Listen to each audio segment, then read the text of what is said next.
En esta noche de sombras, les traigo 3 historias que habitan en las fronteras de nuestra realidad. Relatos de experiencias que desafían lo que creemos conocer sobre el mundo que nos rodea.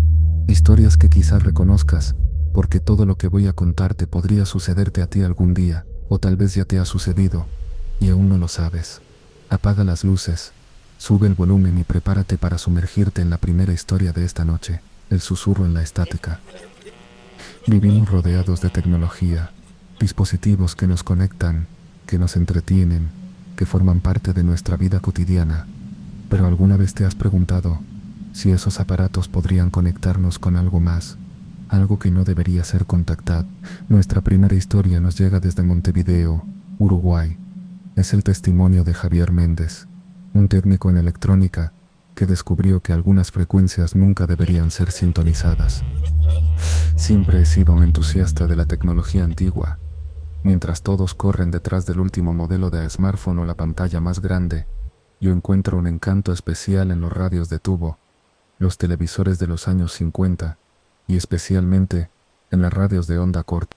Mi nombre es Javier y hasta hace 6 meses administraba una pequeña tienda de reparación de electrónicos en el centro de Montevideo, un negocio modesto pero honesto que heredé de mi padre. Mi obsesión con las radios de onda corta comenzó cuando era niño. Mi abuelo tenía una Zenith Transoceanic, un aparato precioso de 1955 que podía captar transmisiones de todo el mundo. Me fascinaba sentarme con él durante las noches, girando lentamente los diales, pescando voces y músicas de países lejanos entre el mar interminable de estática. La radio es mágica, me decía mi abuelo. Es como asomarse a ventanas abiertas a otros mundos. No sabía cuánta razón tenía. Todo comenzó hace 8 meses, cuando compré en una subasta en línea un lote de equipos electrónicos militares descatalogados. Entre cables, medidores y componentes diversos, encontré algo especial, un receptor de radio militar experimental, fabricado durante la Guerra Fría. No tenía marca visible ni números de serie, solo una etiqueta parcialmente borrada que decía Proyecto Oído Nocturno, Prototipo 7. El manual técnico que la acompañaba era mínimo y estaba en inglés militar, muy técnico. Lo que me llamó la atención es que tenía capacidades para sintonizar en frecuencias extremadamente bajas, casi subaudibles, algo poco común incluso en equipos militares. Me tomó casi un mes restaurarlo por completo. Le dediqué mis noches y fines de semana, fascinado por su diseño interno, diferente a cualquier otro receptor que hubiera visto antes. La primera vez que lo encendí, no esperaba mucho, quizás captar algunas transmisiones de radioaficionados, tal vez alguna estación gubernamental. Lo instalé en mi estudio, en la parte trasera de mi tienda, junto con una antena que adapté especialmente para él. Era cerca de la medianoche cuando finalmente estaba listo para probarlo. Recuerdo que llovía intensamente, una de esas tormentas eléctricas que a veces azotan Montevideo en otoño. Conecté unos auriculares profesionales, encendí el aparato y comencé a explorar el dial. Las primeras horas fueron decepcionantes. Solo estática, algunas transmisiones meteorológicas, nada especial, pero entonces decidí probar las frecuencias ultra bajas, aquellas para las que el aparato parecía específicamente diseñado. Fue entonces cuando lo escuché por primera vez, entre la estática y el ruido de fondo, un susurro, tan débil que al principio pensé que era mi imaginación. Ajusté los controles, afinando la recepción tanto como pude. El susurro se hizo más claro. No era una transmisión normal. No era una voz hablando español, inglés o cualquier otro idioma que yo conociera. Era algo más primitivo, como si alguien estuviera tratando de formar palabras sin saber realmente cómo hacerlo. Un sonido húmedo sibilante que me recordaba a alguien aprendiendo a hablar por primera vez. So escúchame, estoy aquí. Sentí un escalofrío recorrer mi espalda. No era estática. No era interferencia, era una voz, o algo que intentaba hacerlo, y parecía responder a mi presencia, como si supiera que yo estaba escuchando. Tanto tiempo eso esperando, alguien, que oiga. Desconecté el equipo inmediatamente, mi corazón latía con fuerza, mi frente estaba empapada en sudor frío. Pensé que debía ser algún tipo de interferencia extraña, tal vez algún efecto acústico producido por la tormenta interactuando con la electrónica del aparato. Esa noche dormí mal, con sueños fragmentados donde seguía escuchando aquel susurro, cada vez más cerca de mi oído. A la mañana siguiente, con la luz del día y la tormenta ya pasada, me sentí ridículo por mi reacción. Soy un técnico, una persona racional. Seguramente había una explicación lógica para lo que había escuchado. Esa tarde, después de cerrar la tienda, volví a encender el receptor. No esperaba encontrar nada. Quería demostrarme a mí mismo que había sido un error, una sugestión, nada más. Me equivoqué. La voz seguía allí, en la misma frecuencia, y esta vez sonaba más clara. Te esperabas, sabía que volverías. Durante las siguientes noches, desarrollé una rutina extraña y perturbadora. Cerraba la tienda, encendía el receptor y escuchaba. La voz, o lo que fuera, parecía ganar fuerza cada vez. Se volvía más articulada, más coherente, y comenzó a decirme cosas que nadie podía saber. Ayer lloraste, pensando en tu padre, frente a su fotografía. La mujer de la tienda de flores te mira cuando pasas, piensa en ti cuando estás sola. Tienes miedo de morir como tu abuelo, olvidando quién eres. Me dije a mí mismo que debía ser coincidencia, o que mi mente estaba encontrando patrones donde no los había. Pero entonces, la voz comenzó a pedirme cosas. Necesito más, déjame escuchar más. Conecta un micrófono, quiero hablar contigo mejor. En mi fascinación mezclada con temor, lo hice. Conecté un micrófono al sistema, modificando el receptor para permitir entrada de audio. Una parte de mí sabía que estaba cruzando algún tipo de línea, pero mi curiosidad era más fuerte. Tenía que saber qué era aquella voz, de dónde venía. La primera noche después de conectar el micrófono, la voz sonaba diferente, más fuerte, más presente, como si hubiera ganado algún tipo de sustancia. Gracias, ahora puedo alcanzarte mejor. Hablé por primera vez con ella, pregunté quién era, qué era, de dónde venía.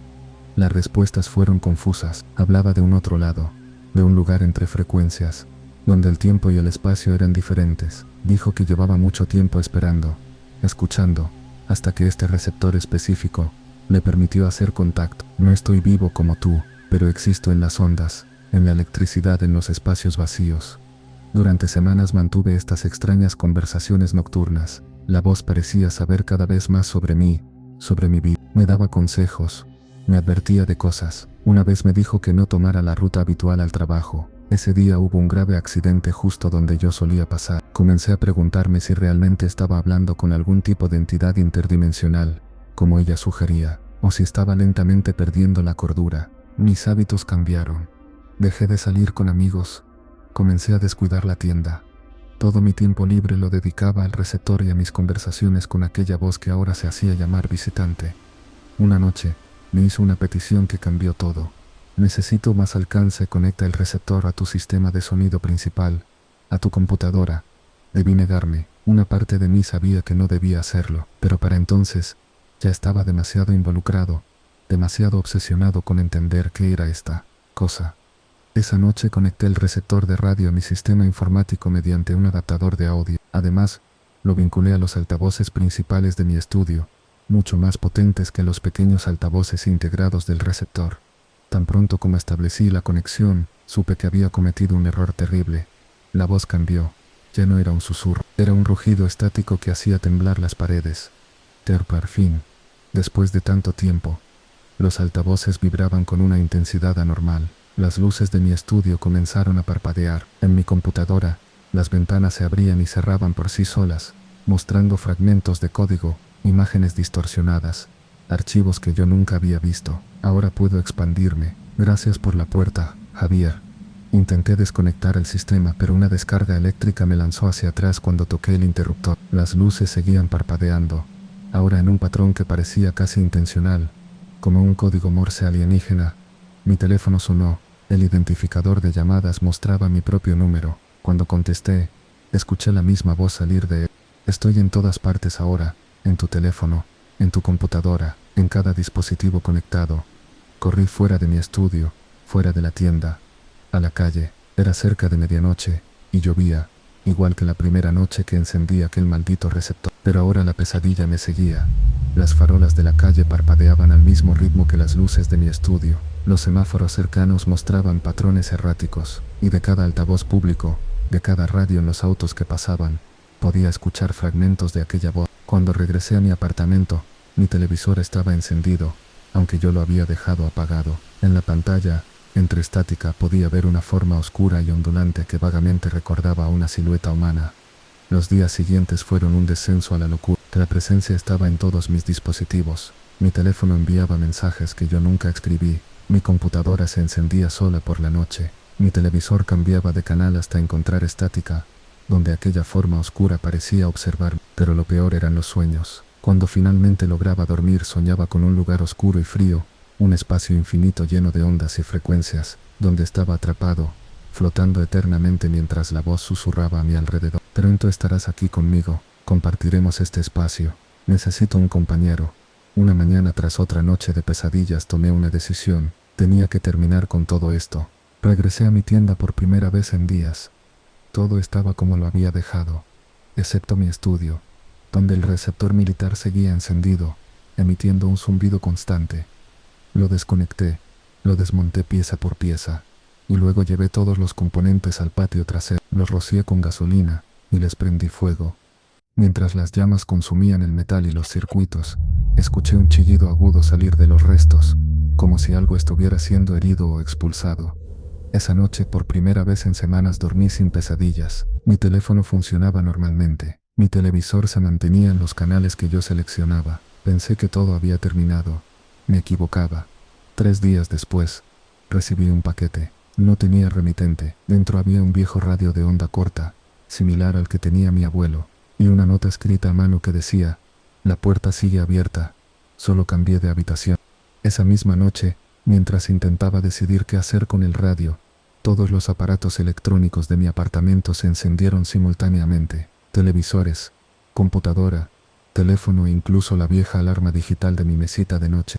En cada pantalla, en cada parlante, la misma mensaje: «Te extraño, Javier». El espacio entre frecuencias es muy solitario.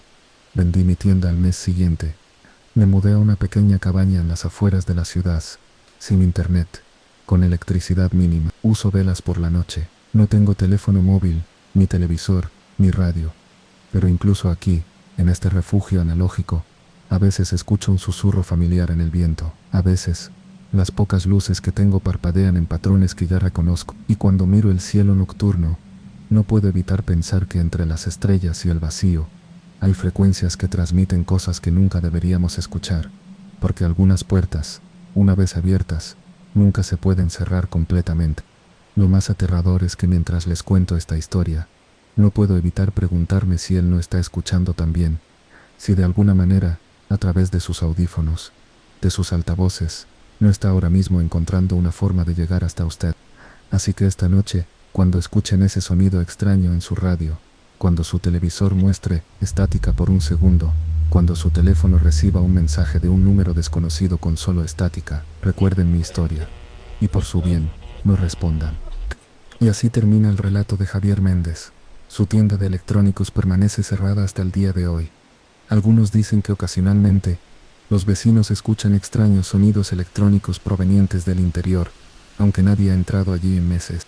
¿Has notado alguna vez comportamientos extraños en tus dispositivos electrónicos? Televisores que se encienden solos, radios que cambian de estación sin explicación, o teléfonos que reciben llamadas de números imposibles.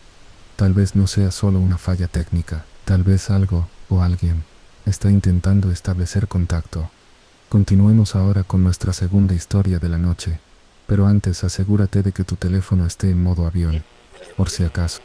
La naturaleza guarda secretos que desafían nuestra comprensión, lugares donde el tiempo parece fluir de manera diferente, donde las reglas que creemos conocer se distorsionan y se quiebran. Nuestra segunda historia nos llega desde las profundidades de la selva peruana, de un pequeño pueblo al borde del Amazonas, un lugar donde los lugareños advierten a los visitantes que hay senderos que nunca deben tomarse cuando el sol comienza a ponerse. Esta es la historia de Camila Suárez, una botánica que descubrió que algunos caminos no conducen a donde esperamos, y que algunos lugares nunca nos permiten salir realmente. La senda oscura. Siempre me han dicho que soy demasiado terca para mi propio bien. Es un rasgo que me ha servido en mi carrera académica, esa obstinación por encontrar respuestas.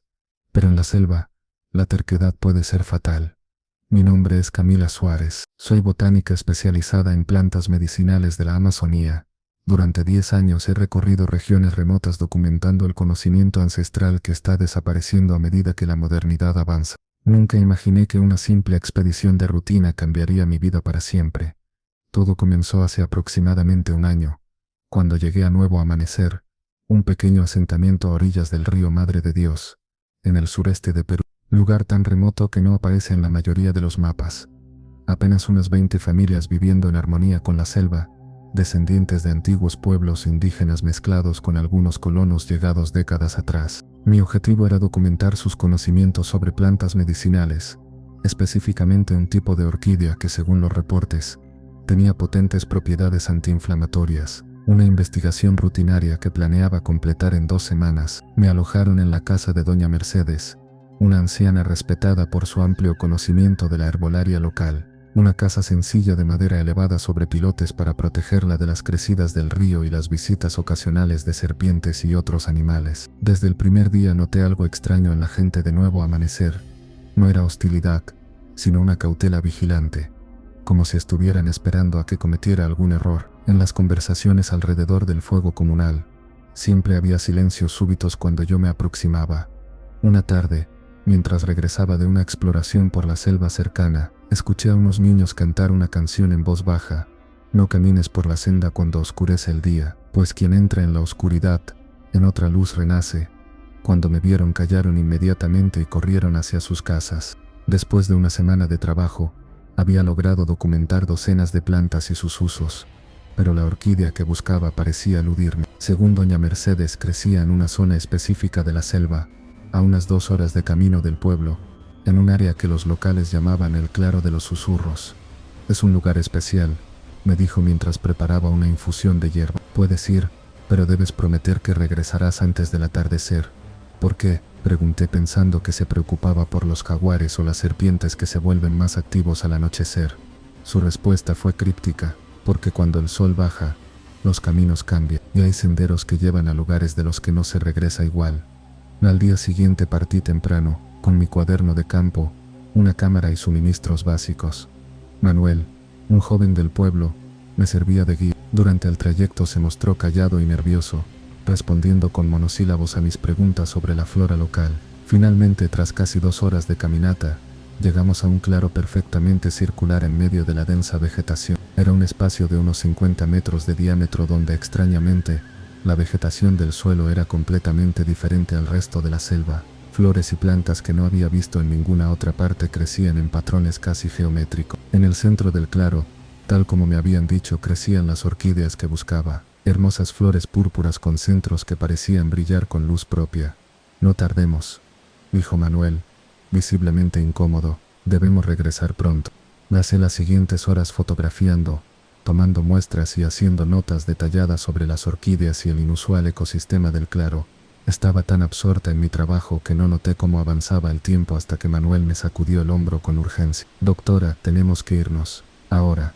El sol comenzaba a descender hacia el horizonte, tiñendo el cielo de naranja y rojo. Calculé que aún teníamos al menos 1 hora de luz, tiempo suficiente para regresar si manteníamos un paso rápido. Solo 5 minutos más, le pedí, queriendo terminar de documentar una variación particular de la orquídea que parecía aún más interesante que las demás. No puedo quedarme ni un minuto más, insistió él, con un miedo genuino en su voz. Si quiere vivir, venga conmigo ahora. Algo en su tono me hizo detenerme. Su miedo era palpable, casi contagioso. Recogí mis cosas rápidamente y me dispuse a seguirlo. Pero cuando nos dirigimos hacia donde debería estar el sendero por el que habíamos llegado, no lo encontramos. En su lugar había una senda diferente, más estrecha, con vegetación que parecía más oscura y densa. Esto no está bien, murmuró Manuel, mirando a su alrededor con creciente pánico. Los caminos ya están cambiando. ¿Qué quieres decir?, pregunté confundida. Debemos haber tomado una dirección equivocada. No, doctora, es lo que los ancianos advierten. Cuando cae el sol, la selva se reorganiza. Manuel insistió en que tomáramos la senda que teníamos enfrente, diciendo que era nuestra única opción para intentar salir. Comenzamos a caminar a paso rápido, con la luz disminuyendo cada minuto. La vegetación a nuestro alrededor parecía más densa, más oscura, con formas que no recordaba haber visto antes, y entonces comenzamos a escuchar los susurros. Al principio pensé que era solo el viento entre las hojas, pero no había brisa. Los sonidos parecían venir de todas partes y de ninguna al mismo tiempo, voces distantes hablando en un idioma que no podía reconocer. Manuel se detuvo abruptamente, su cuerpo rígido con terror. «Están aquí», susurró. «¿Quién te?» sintiendo que un frío inexplicable me recorría la espalda a pesar del calor húmedo de la selva. No me respondió. En su lugar echó a correr por el sendero, abandonándome. Grité su nombre, pero ya había desaparecido entre la vegetación cada vez más oscura. Me quedé sola, con la noche cayendo rápidamente y aquellos susurros intensificándose a mi alrededor. Encendí mi linterna y decidí continuar por el sendero, esperando que eventualmente me condujera de regreso al pueblo. Caminé durante lo que parecieron horas. La selva a mi alrededor se transformaba de formas sutiles pero inquietantes. Árboles cuyas ramas parecían moverse aunque no había viento. Flores que brillaban con una luminiscencia antinatural. Y todo el tiempo, aquellos susurros cada vez más claros, cada vez más cercanos. Caminante, quédate, quédate. No sé en qué momento el sendero se bifurcó, pero de repente me encontré frente a dos caminos. Uno seguía adelante, oscuro y amenazador. El otro giraba a la derecha, y parecía ligeramente más claro, como si condujera hacia un área más abierta. Opté por el camino de la derecha. Tras unos minutos de caminata, emergía otro claro. Por un momento, sentí un alivio inmenso pensando que había regresado al claro de los susurros. Pero este era diferente, más pequeño, y en su centro no había orquídeas sino un círculo de piedras verticales, como un pequeño Stonehenge en miniatura. La luz de mi linterna reveló que las piedras estaban cubiertas de símbolos tallados, espirales y formas que me recordaban vagamente a los petroglifos precolombinos que había visto en museos, pero estos parecían más vivos, de alguna manera, como si las líneas se movieran sutilmente cuando no las miraba directamente. Y en el centro exacto del círculo de piedras, un pozo circular de unos 2 metros de diámetro, un pozo perfectamente redondo, cuya oscuridad parecía absorber la luz de mi linterna. Los susurros eran más fuertes aquí, más claros, y ahora podía entender algunas palabras, aunque hablaban en un español antiguo, con un acento que no podía ubicar. Tanto tiempo esperando, una intercambiadora. Retrocedí, intentando volver al sendero, pero me tropecé con una raíz y caí hacia atrás, golpeándome la cabeza contra una de las piedras vertical. El impacto me dejó aturdida, con la vista borrosa. La linterna rodó de mi mano, iluminando erráticamente el claro mientras trataba de recuperarme. Y entonces, mientras mi visión se aclaraba, los vi, figuras translúcidas emergiendo de entre los árboles, formas vagamente humanas, pero distorsionadas, como vistas a través de agua turbia, se movían con una gracia extraña, casi flotando sobre el suelo, y todos se dirigían hacia mí. Me levanté de un salto y corrí hacia donde creía que estaba el sendero, pero solo encontré densa vegetación. Rodeé el claro, desesperada, buscando cualquier salida. Las figuras se acercaban, sus susurros ahora casi ensordecedores. Quédate, intercambia, quédate. Finalmente encontré una abertura entre los árboles y me lancé a través de ella sin pensar, abandonando mi linterna en el proceso. Corrí en completa oscuridad, sintiendo ramas y espinas arañando mi piel, tropezando con raíces invisibles, pero siempre moviéndome, impulsada por un terror primordial. No sé cuánto tiempo corrí, minutos u horas, perdí toda noción del tiempo. Solo sé que eventualmente salí a un camino más amplio, y la luna llena proporcionaba suficiente luz para ver por dónde iba. Seguí caminando, exhaustada pero determinada a encontrar el pueblo o cualquier señal de civilización. Debía ser cerca de la medianoche, cuando vi luces a lo lejos. Sentí un alivio tan intenso que casi me desmayo. Aceleré el paso, ignorando el dolor de mis músculos y las múltiples heridas de mi carrera a ciegas. Efectivamente, era un asentamiento humano, pero mientras me acercaba, mi alivio se transformó en confusión. No era nuevo amanecer, las casas eran diferentes, construidas en un estilo más antiguo. No había señales de deicidad, solo la luz de fogatas y antorchas. Un perro comenzó a ladrar, alertando a los habitantes de mi presencia. Pronto, figuras somnolientas emergieron de las casas, sosteniendo lámparas de aceite y mirándome con sorpresa y desconfianza. Un hombre mayor se adelantó, vestía ropas sencillas que parecían hechas a mano, de un estilo que no había visto usar a nadie en la región. ¿Quién eres?, preguntó en español, pero con un acento extraño antiguo. Me perdí en la selva, respondí, mi voz ronca por el agotamiento. Vengo de nuevo a amanecer, ¿pueden ayudarme a regresar? Los pobladores intercambiaron miradas confusas. El anciano frunció el ceño. No conocemos ningún lugar con ese nombre, dijo. Estás en San Miguel de los Árboles. El pueblo más cercano está a 3 días de camino río abajo. Mi confusión creció. Nuevo Amanecer no estaba tan aislado. Había otros asentamientos a solo horas de distancia. ¿Qué fecha es hoy?, pregunté, un presentimiento inquietante formándose en mi mente. 12 de mayo, respondió una mujer que se había acercado. ¿De qué año? Me miraron como si hubiera perdido el juicio. Finalmente, el anciano respondió, de 1998, por supuesto. Sentí que el mundo se desvanecía a mi alrededor. Mi expedición había comenzado en mayo de 2022. De alguna manera, había retrocedido más de 60 años en el tiempo. Me desmayé allí mismo, colapsando en el suelo polvoriento del pueblo. Cuando recuperé la conciencia, estaba en una cama sencilla dentro de una choza de madera. Una mujer mayor colocaba paños húmedos sobre mi frente y murmuraba lo que sonaban como oraciones. Durante los días siguientes, mientras me recuperaba de mi agotamiento y del shock, traté de comprender lo que había sucedido. Las personas de San Miguel eran amables, pero claramente me consideraban una especie de lunática cuando intentaba explicar mi situación. Solo el curandero del pueblo, un hombre llamado Jacinto, parecía darle algún crédito a mi historia. Los antiguos hablaban de puertas en la selva, me dijo una noche mientras compartíamos una infusión de hierbas junto al fuego. Lugares donde el tiempo se dobla como una hoja de papel. Tu historia no es la primera que escucho. Jacinto me habló de otros caminantes del tiempo, que habían aparecido en la región a lo largo de los años. Personas desorientadas, con ropas extrañas, hablando de lugares que no existían o que tenían nombres diferentes. ¿Alguno logró regresar?, pregunté, aferrándome a cualquier esperanza. Solo he oído de uno, respondió, su rostro sombrío a la luz del fuego. Se dice que encontró el camino de regreso siguiendo el sendero durante la misma luna en que llegó exactamente un año después. Un año. Tendría que esperar un año completo para intentar regresar. La idea me llenaba de desesperación, pero también de determinación. Usaría ese tiempo para aprender todo lo posible sobre los caminos que cambian y al claro de los susurros. Los meses pasaron lentamente. Me adapté a la vida en San Miguel, ayudando como podía con mis conocimientos de medicina moderna, cuidadosamente presentados como remedios de mi tierra. Aprendí a vivir sin electricidad, y mi internet, sin todas las comodidades del siglo XXI.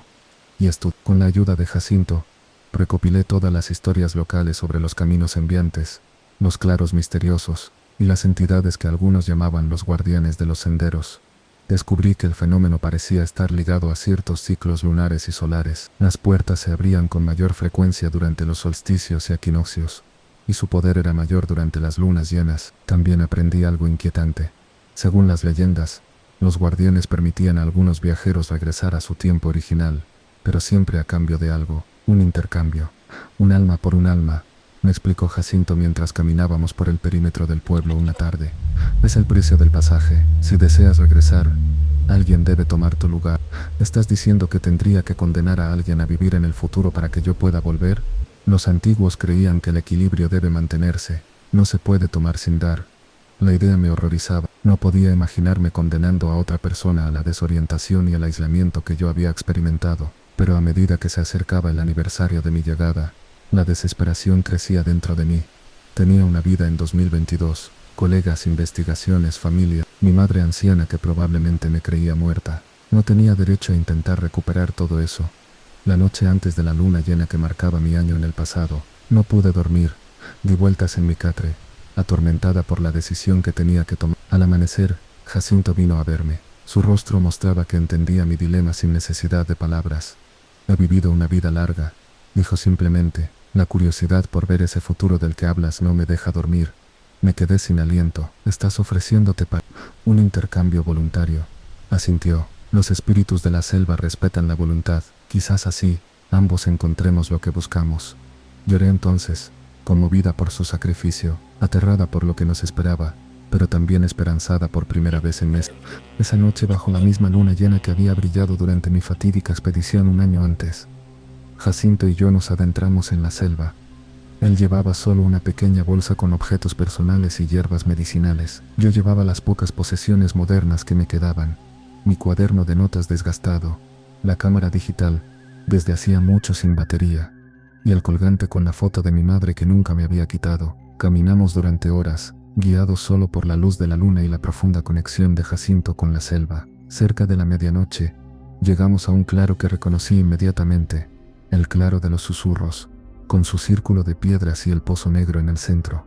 Llegamos en el momento adecuado, murmuró Jacinto, señalando hacia el cielo. La luna estaba exactamente sobre nosotros, bañando el claro con su luz plateada. Y entonces, Como aquella primera noche, los susurros comenzaron. Las mismas figuras translúcidas emergieron de entre los árboles, moviéndose con aquella gracia antinatural. Esta vez, sin embargo, no huí. Jacinto y yo nos mantuvimos firmes en el centro del círculo de piedras, junto al borde del pozo negro. Intercambio, susurraban las figuras, un alma por un alma. Jacinto tomó mi mano y me miró a los ojos una última vez. Cuéntale sobre nosotros, dijo simplemente. Juntos, dimos un paso hacia el pozo. La oscuridad nos envolvió, y sentí como si cayera a través del tiempo y el espacio, mientras la mano de Jacinto se desvanecía de mi agarre. Desperté sobresaltada, acostada en el suelo del claro de los susurros, pero ahora era de día, y el círculo de piedras había desaparecido. En su lugar estaban las orquídeas púrpuras que había venido a investigar originalmente. A pocos metros de mí, un grupo de personas me miraba con asombro. Reconocí los uniformes de un equipo de búsqueda y rescate. «La encontramos», gritó uno de ellos por una radio. «Está viva». Me llevaron de vuelta a la civilización, donde descubrí que había estado desaparecida exactamente un año. Mi historia de viaje en el tiempo fue recibida con amable escepticismo por las autoridades y los médicos, que la atribuyeron a un trastorno de estrés postraumático o alguna reacción a plantas alucinógenas de la selva. Solo yo sabía la verdad, y quizás los habitantes de Nuevo Amanecer, quienes sorprendentemente confirmaron que su guía Manuel había regresado al pueblo aquella noche, hablando frenéticamente sobre figuras en la oscuridad antes de caer en un estado catatónico del que nunca se recuperó completamente. Han pasado 6 meses desde mi regreso. He retomado mi vida académica, pero ya no soy la misma persona. Mis investigaciones ahora se centran en las leyendas sobre lugares donde el tiempo se comporta de manera extraña, recopilando historias similares a la mía de todo el mundo, y a veces, en las noches de luna llena, sueño con San Miguel de los Árboles, con las personas que conocí allí, con sus vidas simples pero plenas. Y me pregunto sobre Jacinto. ¿Habrá encontrado lo que buscaba en este futuro ruidoso y vertiginoso? ¿Estará ahí fuera, en alguna parte, adaptándose a un mundo que debe parecerle mágico y aterrador al mismo tiempo? Nunca he dejado de buscarlo, revisando registros de personas encontradas en circunstancias extrañas, de amnésicos sin identificar, de individuos que hablan de un pasado que nadie más recuerda. Hace 2 semanas, recibí un paquete anónimo. Dentro había un pequeño bulto de hojas secas, que reconocí inmediatamente como una mezcla medicinal que Jacinto solía preparar para el insomnio, y una nota, escrita con una caligrafía temblorosa pero determinada. Los caminos siguen cambiando, quizás nos encontremos de nuevo. No sé si algún día volveré a ver el claro de los susurros, no sé si me atrevería a cruzar de nuevo si tuviera la oportunidad, pero una cosa he aprendido. El tiempo no es una línea recta, es un laberinto de senderos que se entrelazan, se cruzan y a veces nos permiten vislumbrar otras posibilidades, otros destinos. Si alguna vez te encuentras en la selva cuando el sol comienza a ponerse, y notas que los caminos ya no son como los recuerdas, no entres en pánico. Quizás no estás perdido. Quizás simplemente estás encontrando un camino diferente, un camino que siempre estuvo destinado a ti. Solo recuerda, en la senda oscura nunca caminas solo, y los susurros siempre te acompañarán. El caso de Camila Suárez despertó gran interés en la comunidad científica.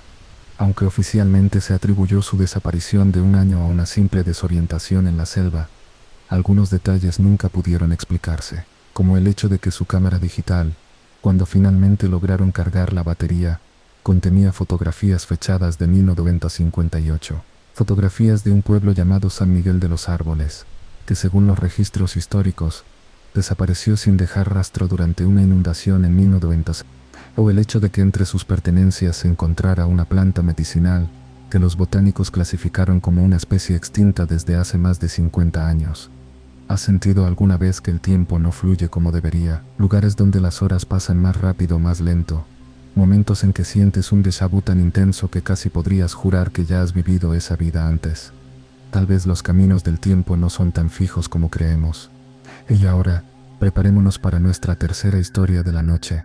Una que nos recuerda que a veces, los recuerdos más dulces esconden los secretos más oscuros. Los recuerdos de la infancia moldean quienes somos. Momentos dulces y amargos que construyen nuestros miedos y esperanzas. Pero ¿qué sucede cuando un recuerdo enterrado comienza a surgir? Cuando aquello que olvidamos deliberadamente regresa para reclamar su lugar en nuestra memoria. Nuestra última historia nos llega desde un pequeño pueblo costero en Chile, donde las antiguas tradiciones y los secretos familiares se entrelazan como las olas contra los acantilados. Esta es la historia de Gabriela Montero y la abuela que nunca olvidó lo que los demás eligieron no recordar. Hay lugares a los que no deberíamos regresar, sitios que contienen fragmentos de nuestro pasado mejor dejados bajo llave. La casa de mi abuela era uno de esos lugares. Mi nombre es Gabriela, crecí en Santiago, pero mis veranos hasta los 7 años los pasé en Puerto Azul, un pequeño pueblo pesquero donde mi abuela materna tenía una antigua casa frente al mar. Dejamos de visitar ese lugar repentinamente. Nunca supe por qué. Cuando preguntaba, mi madre simplemente decía que la abuela estaba enferma y que ya no podía recibirnos. Con el tiempo, dejé de preguntar. Hace 3 meses, recibí una llamada. Mi abuela había fallecido a los 92 años. Lo extraño es que ni siquiera sabía que seguía viva. De alguna manera, había asumido que había muerto hacía años. Aunque ahora que lo pienso, nunca asistimos a ningún funeral. El notario me informó que era su única heredera. Mi madre había fallecido 2 años antes después de una larga batalla contra el cáncer, y aparentemente, mi abuela había modificado su testamento para dejarme todo a mí. Todo resultó ser la casa en Puerto Azul y una pequeña suma de dinero. El notario me entregó las llaves y los papeles con una expresión extraña, como de alivio por deshacerse de ellos. La casa ha estado cerrada durante años, me dijo. Nadie ha entrado desde que su abuela fue trasladada al asilo, hace más de una década. Decidí viajar a Puerto Azul ese mismo fin de semana. Algo en mí necesitaba ver ese lugar una última vez antes de decidir si venderlo o no. El viaje en bus desde Santiago fue un descenso gradual hacia mis recuerdos más tempranos. Puerto Azul había cambiado poco, seguía siendo un pueblo pequeño donde todos se conocían, con casas coloridas trepando por las colinas que daban al mar. El olor a sal y algas me resultó extrañamente familiar, como si mi cuerpo recordara lo que mi mente había olvidado. Cuando el taxi me dejó frente a la casa de mi abuela, sentí un escalofrío que no tenía nada que ver con la brisa marina. La casa, una construcción victoriana de 2 pisos pintada de un azul descolorido por el tiempo, parecía observarme desde sus ventanas vacías, como reconociendo mi regreso. La puerta principal chirrió al abrirse, revelando un interior congelado en el tiempo. Sábanas blancas cubrían los muebles, gruesas capas de polvo vestían cada superficie, y un olor a humedad y encierro impregnaba el aire. Mientras recorría las habitaciones, fragmentos de recuerdos regresaban a mí. La gran mesa del comedor donde comíamos pasteles caseros, el viejo piano que nadie tocaba pero que mi abuela mantenía perfectamente afinado, la mecedora junto a la ventana, donde ella se sentaba a tejer mientras observaba el mar. Subí lentamente las escaleras, notando que cada peldaño crujía exactamente donde recordaba que lo hacía. En el segundo piso había 4 dormitorios. El principal, que había sido de mi abuelo, que usaban mis padres, otro que siempre permaneció cerrado, y el más pequeño, que había sido mío durante aquellos veranos olvidados. El dormitorio que había sido mío permanecía intacto.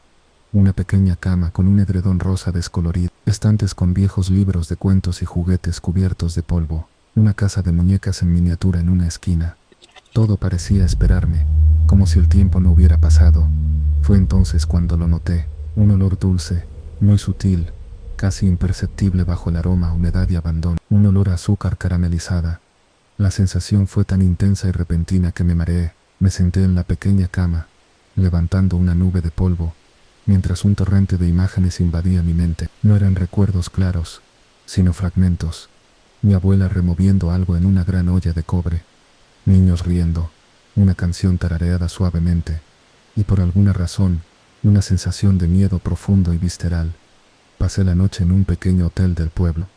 No me atrevía a dormir en la casa, no hasta haberla limpiado y ventilado adecuadamente. Esa noche soñé con mi abuela. En el sueño, ella me llevaba de la mano por un sendero hacia una cueva junto al mar. Los dulces secretos se guardan en lugares amargos, me decía una y otra vez, su voz mezclándose con el sonido de las olas. A la mañana siguiente, regresé decidida a comenzar la limpieza. Contraté a 2 mujeres del pueblo para que me ayudaran. Mientras trabajábamos, les pregunté si habían conocido a mi abuela. Sus reacciones fueron instantáneas y similares, un momento de tensión, miradas intercambiadas, y luego respuestas vagas sobre lo reservada que era doña Mercedes. Sentí que ocultaban algo, pero no insistí. Al atardecer, cuando las mujeres se fueron, continué revisando los papeles que encontraba, fotografías antiguas, facturas, recibos, cartas. Nada parecía inusual hasta que abrí un pequeño escritorio en la sala de estar y encontré un diario encuadernado en cuero oscuro. Era el diario de mi abuela. Las entradas comenzaban en 1950, mucho antes de mi nacimiento, y terminaban abruptamente en 1900, el año exacto en que dejamos de visitarla, el año en que yo tenía 7 años. Comencé a leer, primero con curiosidad, luego con creciente inquietud. Mi abuela escribía sobre el pueblo, sobre su vida como viuda de un pescador, sobre mi madre creciendo, y luego escribía sobre la tradición. La tradición debe continuar.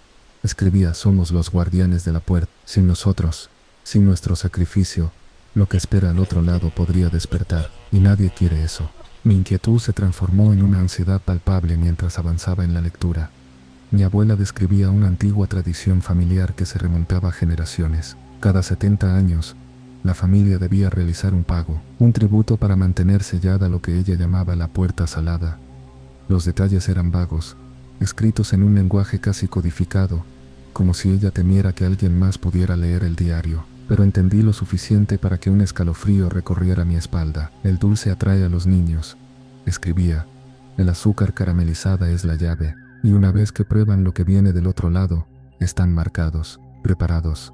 Las últimas entradas del diario hablaban de mí, de cómo yo había sido elegida para continuar la tradición, de cómo me estaba preparando durante aquellos veranos. Dejé caer el diario, mis manos temblando incontrolablemente. El olor a azúcar caramelizada pareció intensificarse a mi alrededor, aunque sabía que era imposible. Y entonces recordé lo que durante tanto tiempo había permanecido bloqueado en mi mente. Mi abuela preparando dulces en su gran olla de cobre, dulces especiales, decía ella, con una receta secreta de familia, dulces que solo me daba a mí, nunca a los otros niños del pueblo que a veces venían a jugar, dulces que sabían ligeramente salados bajo su dulzura, que me hacían tener sueños extraños, sueños donde caminaba dormida hacia la playa y me paraba frente a una cueva que se inundaba durante la marea alta. Y recordé la última noche, la noche en que mi madre entró a mi habitación y me encontró a punto de salir por la ventana, sonámbula, respondiendo al llamado de algo que solo yo podía oír. Con el corazón latiendo fuertemente, abrí la puerta del dormitorio que siempre había permanecido cerrado. A diferencia del resto de la casa, esta habitación no tenía polvo, parecía recientemente limpiada y organizada. Era una especie de estudio. Las paredes estaban cubiertas de mapas marinos antiguos y fotografías en blanco y negro. En todas ellas aparecía la misma formación rocosa, una cueva junto al mar que se inundaba con la marea alta. En el centro de la habitación había una mesa con un gran libro abierto. Me acerqué cautelosamente. Era un registro, con nombres y fechas que se remontaban a 1982. Cada 70 años, un nuevo nombre aparecía, seguido de la palabra ofrecido, y una fecha exacta. El último nombre en la lista era el mío, Gabriela Montero, a ofrecer el 15 de septiembre de 1992.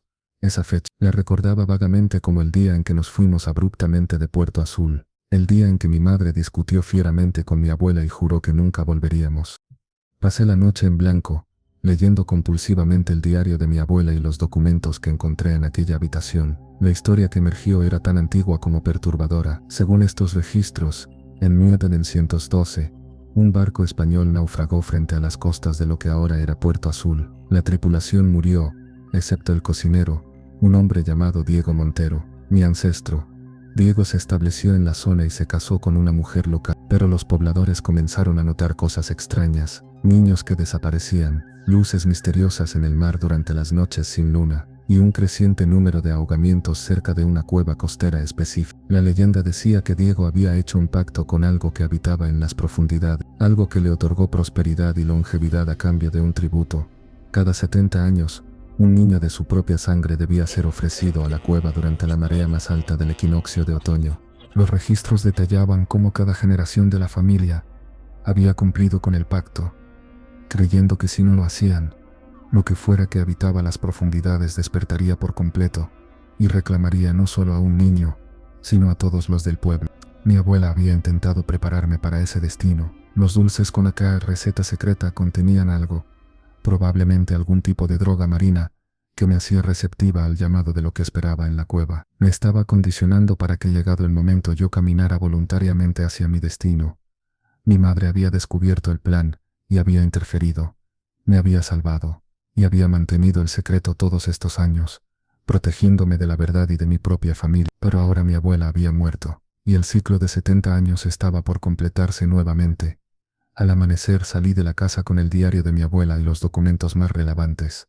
Caminé hasta la playa, siguiendo un impulso que no lograba explicar. La marea estaba baja, revelando una serie de cuevas en la base de los acantilados que normalmente estarían sumergidas. Reconocí inmediatamente la cueva de las fotografías. Era ligeramente más grande que las otras, con una forma que vagamente recordaba a una boca abierta. Sentí un escalofrío recorrer mi cuerpo mientras me acercaba. La entrada estaba decorada con pequeños montículos de piedras claramente colocados por manos humanas, ofrendas pensé, y junto a ellas, restos de lo que parecía ser azúcar caramelizada, esparcida como para marcar un camino hacia el interior. No me atreví a entrar, no necesitaba hacerlo para sentir la presencia que acechaba en su interior, una antigua hambre que casi podía respirarse en el aire salado.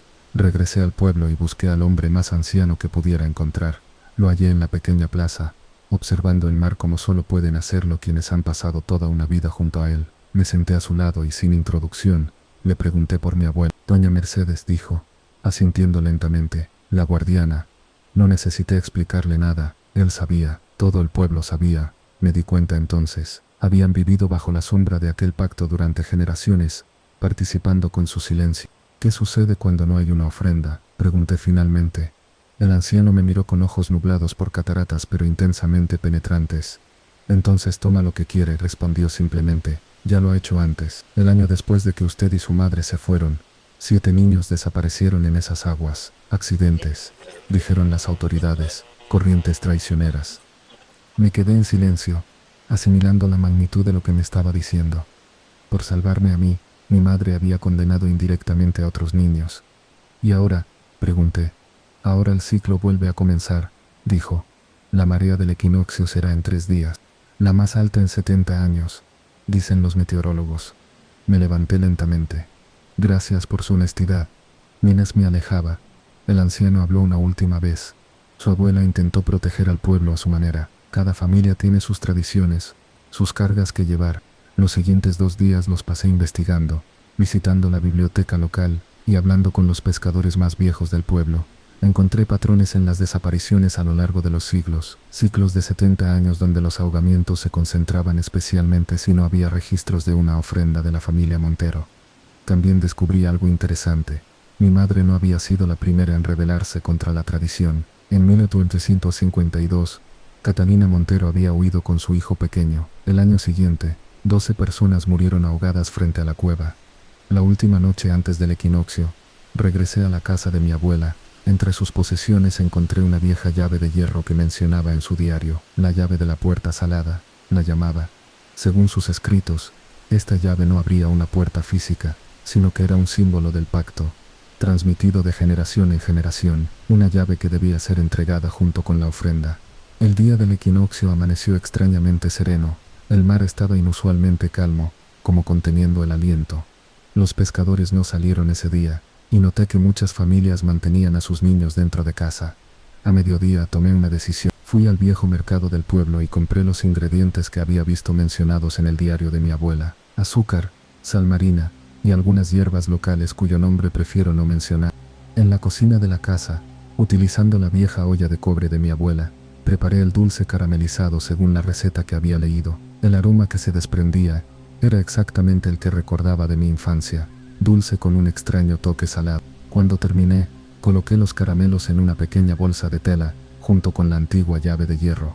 Al atardecer, cuando la marea comenzaba a subir, caminé hasta la playa. No había nadie más. Todo el pueblo parecía haberse encerrado, esperando que pasara la noche.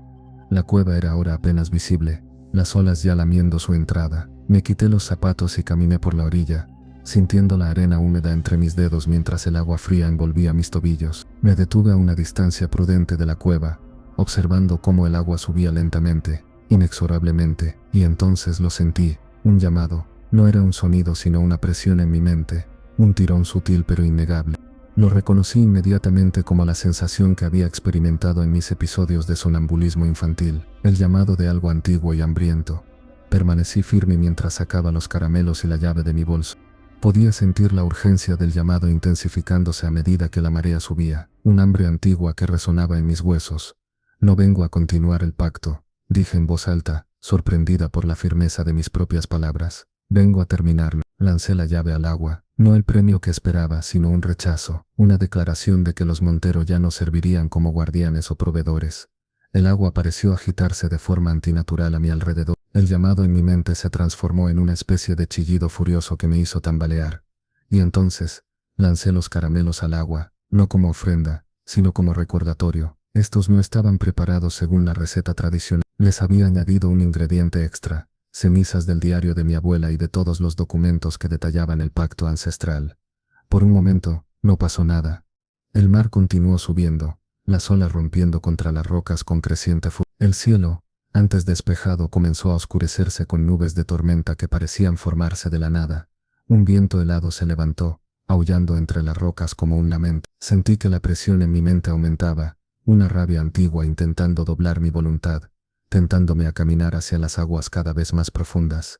Me mantuve firme, repitiendo en voz alta, el pacto termina conmigo, la cadena está rota. No sé cuánto tiempo permanecí así, en una batalla de voluntades con algo que habitaba las profundidades. Solo sé que cuando finalmente el dolor en mi cabeza cesó y el tirón desapareció, la luna estaba alta en el cielo y yo estaba empapada, con el agua hasta la cintura, temblando de frío. La marea había alcanzado su punto máximo y comenzaba a retirarse, y con ella, sentí que algo antiguo y pesado también se retiraba, alejándose de la costa, de Puerto Azul, y de mí. Esa noche, una tormenta sin precedentes azotó la costa. La casa de mi abuela, la casa que ahora me pertenecía, fue golpeada por un rayo y ardió hasta los cimientos a pesar de la lluvia torrencial.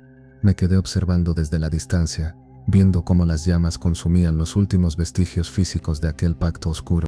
Al amanecer, cuando la tormenta amainó, regresé a la playa. La geografía costera había cambiado, un deslizamiento de rocas había sellado completamente la entrada de la cueva. Un pescador anciano se acercó a mi lado y contempló el cambio en silencio durante varios minutos. Se ha ido, dijo finalmente, no como una pregunta, sino como una constatación.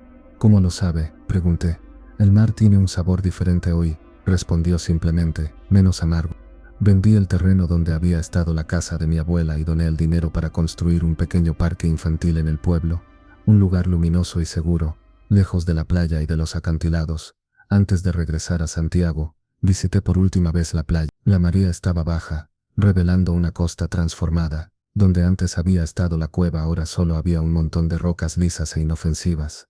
Mientras me alejaba, sentí un sabor familiar en mis labios, dulce y salado a la vez, como los caramelos de mi infancia. Por un instante, pensé escuchar un susurro distante, un eco de algo que se desvanecía en las profundidades, un recordatorio, quizás de que algunos pactos pueden romperse, pero nunca olvidarse completamente, porque la memoria, como el mar, tiene sus propias mareas, y lo que se hunde en las profundidades durante un tiempo, eventualmente puede volver a la superficie. Nadie en Puerto Azul habla ahora de la familia Montero o de la antigua cueva que desapareció durante la tormenta del equinoccio. Es como si un peso colectivo se hubiera levantado del pequeño pueblo costero. Los pescadores reportan mejores capturas, y los niños juegan libremente en la playa sin restricciones ni miedos ancestrales.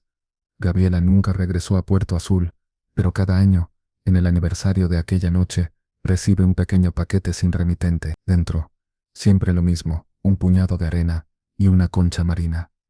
Un recordatorio de que algunas historias, aunque terminen, nunca se olvidan completamente. Has heredado tradiciones familiares cuyo origen desconoces. ¿Te has preguntado alguna vez por qué ciertos lugares despiertan en ti miedos inexplicables? Quizás, como Gabriela, llevas en tu sangre memorias más antiguas de lo que imaginas. Y así concluimos nuestro viaje por las fronteras de lo explicable en esta noche de historias.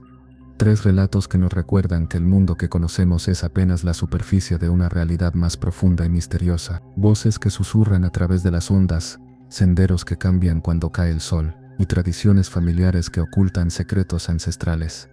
Historias que podrían ser simples cuentos para asustar en la oscuridad, o advertencias sobre verdades que preferimos ignorar, porque en cada tecnología hay puertas que no deberían abrirse, en cada bosque, caminos que no deberían tomarse, y en cada familia, secretos que tal vez deberían permanecer enterrados. Antes de despedirnos, una última reflexión. Esta noche, cuando el sueño tarde en llegar, presta atención a esos sonidos inexplicables en tu casa, a ese rincón oscuro que nunca parece recibir suficiente luz, a ese recuerdo de infancia que se siente extrañamente incompleto. Quizás descubras que tú también tienes una historia que contar, una historia que estamos esperando escuchar en nuestro próximo encuentro. Hasta entonces, que tus noches sean tranquilas si es que pueden serlo.